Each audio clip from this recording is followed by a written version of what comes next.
હવામાન વિભાગ દ્વારા ભારેથી અતિભારે વરસાદની આગાહીના પગલે ગુરુવારે મોડી રાતથી શરૂ થયેલ વરસાદે ભરૂચ શહેરના અનેક નીચાણવાળા વિસ્તારોને પાણીમાં ગરકાવ કરી દીધા હતા. ભારે વરસાદને કારણે કસક સર્કલ, સેવાશ્રમ રોડ અને ફુરજા બંદર, શંભુ ડેરી સહિતના વિસ્તારોમાં વરસાદી પાણી ભરાઈ જતા સ્થાનિક રહેવાસીઓ તેમજ વાહન ચાલકોને ભારે હાલાકીનો સામનો કરવો પડ્યો હતો.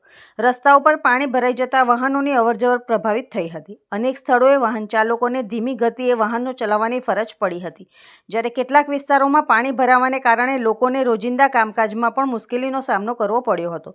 વરસાદ પડતા નીચાણવાળા વિસ્તારોમાં પાણી ભરાવાની સમસ્યા વધુ ગંભીર બની હોવાનું જાણવા મળ્યું છે.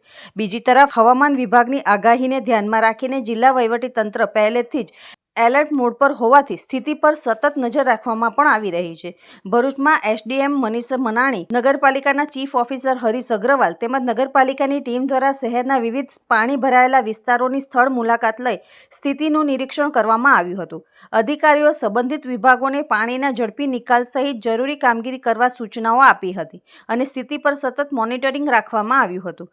જોકે સવારે વરસાદનું જોર ઘટતા અને હાલ વરસાદ બંધ રહેતા પાણી ધીમે ધીમે ઓસરવા લાગ્યા હતા, જેના કારણે સ્થાનિક રહેવાસીઓ અને વાહન ચાલકોએ રાહતનો શ્વાસ લીધો હતો.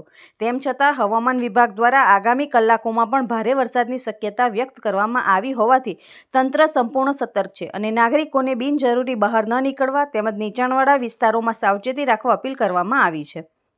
હવામાન ખાતાની ભરૂચ વિસ્તારની અંદર જે રેડ એલર્ટની આગાહી છે એને ધ્યાને લઈને ભરૂચ નગરપાલિકાની સમગ્ર ટીમ એલર્ટ મોડમાં છે. કોઈપણ પરિસ્થિતિ થાય તો એને પહોંચી વળવા માટે અમારા જુદા જુદા ડિપાર્ટમેન્ટની ટીમો અત્યારે ફિલ્ડમાં જ છે. કોઈપણ જગ્યાએ વોટર લોગિંગ થાય તો એના નિકાલ માટે ત્વરિત કાર્યવાહી પણ હાથ ધરવામાં આવી રહી છે. એ સિવાય વધારે વરસાદ થાય અને લોકોને જો સ્થળાંતર કરવાનો કે એવો કોઈ પ્રશ્ન ઊભો થાય તો એના માટે નગરપાલિકાએ જે શેલ્ટર હોમને એ નક્કી કરી રાખેલા છે. શેલ્ટર હોમો પણ બપોર પછીથી ખુલ્લા રાખવામાં આવશે અને કોઈ પણ તાકીદની એવી કોઈ પરિસ્થિતિ આવે એનામાં પહોંચી વળવા માટે અમારી સંપૂર્ણ તૈયારી છે.